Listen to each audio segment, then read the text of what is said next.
Assalamualaikum warahmatullahi wabarakatuh. Jumpa lagi dengan saya Freddy Sudaryanto seperti biasa di kasus Jalan Cagak Subang pagi ini.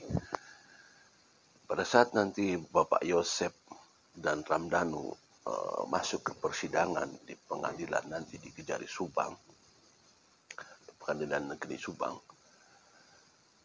tentunya adalah nanti ada yang namanya saksi-saksi yang akan dihadirkan di pengadilan. Nah, tentu ada yang akan kita pertanyakan adalah saksi-saksi mana saja yang mendukung Ramdhanu dan saksi-saksi mana saja yang mendukung Pak Yosep. Dalam artian mendukung itu gini, meringankan gitu ya, meringankan. Siapa saja saksi yang meringankan Ramdhanu dan siapa saja saksi yang meringankan Pak Yosep. Tentu pertanyaan sebaliknya adalah saksi mana yang memberatkan Ramdhanu dan saksi mana yang memberatkan Pak Yosep. Ini jadi pertanyaan kita semua sebenarnya. Kalau saksi, kalau kita tahu lebih dari 100 saksi. Ya, lebih dari 100 saksi. Ya nanti kan tidak akan semuanya dihadirkan barangkali seperti itu. Nanti tergantung kebutuhannya.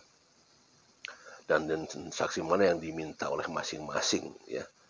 Masing-masing pendamping daripada Pak Yosep maupun daripada Ramdhanu. Saksi mana tentunya adalah yang akan meringankan kliennya, di mana nanti para kuasa hukum akan mencari, mensortir lah, katakan demikian, saksi-saksi mana yang nantinya akan meringankan, ya, akan membantu klien-klien masing-masingnya, tentunya seperti itu. Nah, Ramdhanu kira-kira siapa? Pak Yosep kira-kira siapa saksi-saksinya? Ya, coba kita sekarang bertanya. Ya kita misalkan carilah dari sekian ratus saksi itu, coba kita cari, misalkan ambil sebagai percontohan saja. Ya. Kalau saksi Yoris, contoh saja ya, kan Yoris saksi kan sekarang. Kira-kira kalau saksi Yoris, ini akan kemana larinya? Dalam artian begini, saksi Yoris apakah akan meringankan saudara Ramdhanu? Saksi Yoris apakah akan meringankan Pak Yosep? Ya, ini menarik sebenarnya. Kenapa? Karena Pak Yosep adalah bapak kandung daripada Yoris. Dhanu hanyalah sebagai karyawannya atau anak buahnya lah, ya, karyawannya Yoris. secara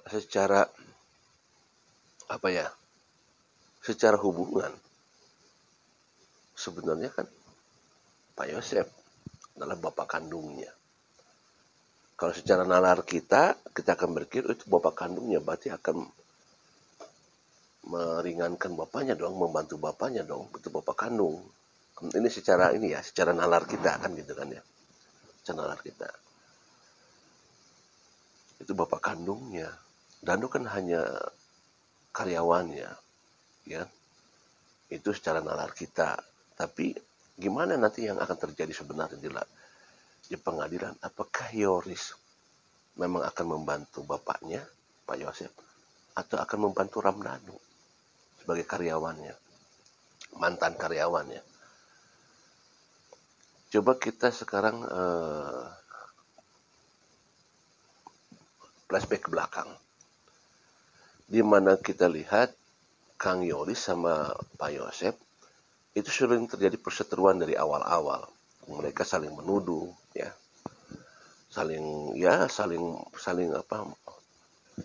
memberikan penekanan antara Pak Yosep dengan Yoris, seperti itu. Dan pada saat sudah ditetapkan Yosep menjadi tersangka, ada beberapa statement Yoris yang memang menyudutkan Pak Yosep pada saat di media mengatakan katanya Bapak pernah mengikut Ibu Tuti gitu ya. Jadi ada beberapa statement yang disampaikan seolah-olah Yoris memang ada seperti semacam ungkapan perasaan dia ketidaksesuaian lah dengan Pak Yosep seperti itu.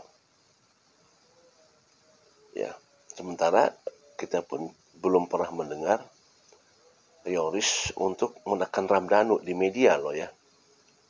Di media, kalau kita lihat Yoris, coba sebutkan kalau ada Yoris yang menekan Ramdhanu, ada tidak kira-kira? Ya coba tolong di komentar nanti ya kalau ada misalkan Yoris. Kalau Yoris kepada Pak Yosep kan kita tahu di media lah ya. Masalah katanya Pak Yosep masuk ke dalam TKP tetapi ditolak sama keluarga sama Pak Mulyana, tidak masuk. Ada perselisihan dari sana ya antara Pak Yosep dengan Yoris.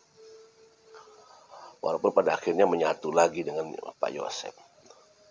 Tapi setelah diketahui bahwa Pak Yosep jadi tersangka, Yoris mulai memberikan lagi penekanan kepada Pak Yosep.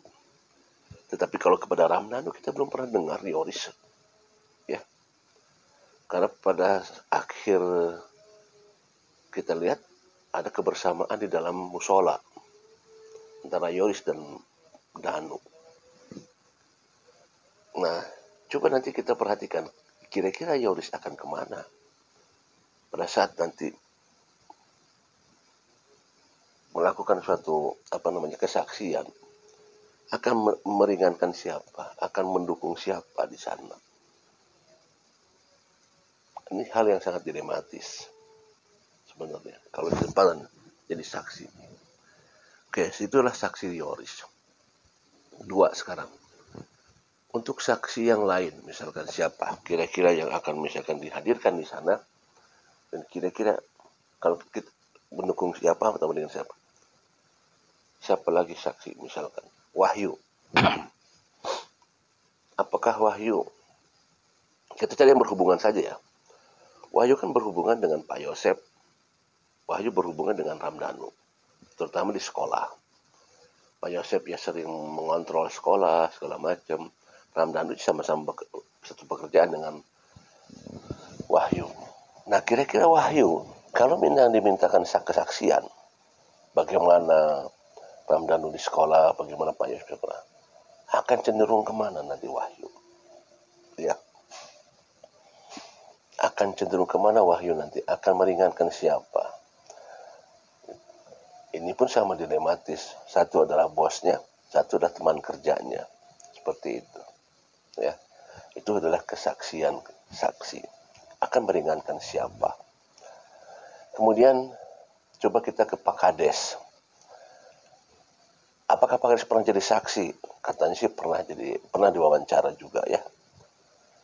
Pak Kades, kira-kira Pak Kades itu akan meringankan siapa? Apakah akan meringankan Pak Yosep atau karena Ramdhanu? Ya, Pak Kades. Apakah Pak Kades pernah berselisih dengan Pak Yosep? Kita tahu dulu ada ungkapan dari Pak Yosep katanya bahwa Pak Kades mengatakan demikian terhadap Pak Yosep. Sementara dengan Ramdhanu, apakah ada permasalahan dengan Ramdhanu? Yaitu di masalah saat bersama Ki Anom dulu ya. Tetapi bukan permasalahan sebenarnya itu. Nah, nanti akan kita lihat apakah Pak Kades akan meringankan Pak Yosep atau meringankan Ramdhanu. Siapa lagi saksi? Pak Dedi. Pak Dedi akan cenderung ke siapa? Ke Ramdhanu ataukah kepada Pak Yosep? Ya. Karena selama ini kan memang sering dekat dengan, selama kemarin maksudnya kedekatan dengan Pak Yosep memang dari pasca kejadian ya, sering dekat dengan Pak Yosep. Kalau dengan Ramdhanu mungkin tidak sering. Ya. Ya, kita arah-arahnya nanti kita bisa tebak kemana kira-kira Pak Dedi ini akan mencoba untuk memberikan kesaksian kalau misalkan diminta ya, kalau misalkan diminta. Saksi siapa lagi? Misalkan saksi siapa lagi? Yang sudah ada, misalkan yang Pak Mulyana saksi kepada siapa? Ya. Ya kalau Pak Mulyana kan dekat dengan Pak Yosep. Ya, mungkin arah-arahnya kita bisa tebak kemana. Kemudian saksi Yanti akan kemana ini memberikan keringanannya. Ya nggak apa, kita coba-coba untuk ini aja ya. Coba-coba untuk kira-kira pada kemana ini pada ininya. Meringankannya seperti itu. Ya, siapa lagi? Saksi siapa lagi? Saksi Diki. Saksi Diki akan ke siapa nantinya? Wa Ida, Wa Lilis, Wa Yeti. Kemana? Apakah ke Pak Yosep atau ke Ramdhanu? Kita sudah bisa tebak akan ke arahnya ke arah mana. Ya. Mungkin ada saksi-saksi memang yang sudah bisa kita tebak ya. Ini arahnya pasti ke sini. Ini arahnya pasti ke sini. Ya seperti itu. Saksi siapa lagi? Misalkan coba kira-kira saksi siapa lagi yang kita ambil yang memang ada di tengah-tengah, yang masih abu-abu lah. Ya kan kalau kayak saksi-saksi kayak Pak Mulyana sudah bisa ditebak lah akan ke siapa condongnya. Saksi Wayeti, Walilis, Waida akan kemana condong kita sudah bisa tebak. Gitu. Coba kita cari saksi yang memang ada abu-abu, dia diam di tengah gitu. Pada saat diam di tengah dia akan kemana larinya gitu. Nah itu yang saksi siapa itu? Kira-kira siapa ya seperti itu? Silahkan nanti isi di komentar. Saksi mana yang ada di tengah yang kira-kira apakah akan lari ke Pak Yosep atau lari ke Ramdhanu? Meringankan Pak Yosep atau meringankan Ramdhanu? Coba kira-kira siapa dari 100 banyak saksi? Pak RT, Pak Ajat, Pak Deden. Ya. Coba kira-kira itu pada kemana larinya mereka pendukungannya? Ya karena dua-duanya sama-sama tersangka gitu kan. Pak Yosep tersangka, Ramdhanu tersangka, gitu kan? Kemana lari? Ya, silahkan kasih komentar mana ada saksi yang abu-abu di tengah. Ya, akan ramai nanti di persidangan. Assalamualaikum warahmatullahi wabarakatuh.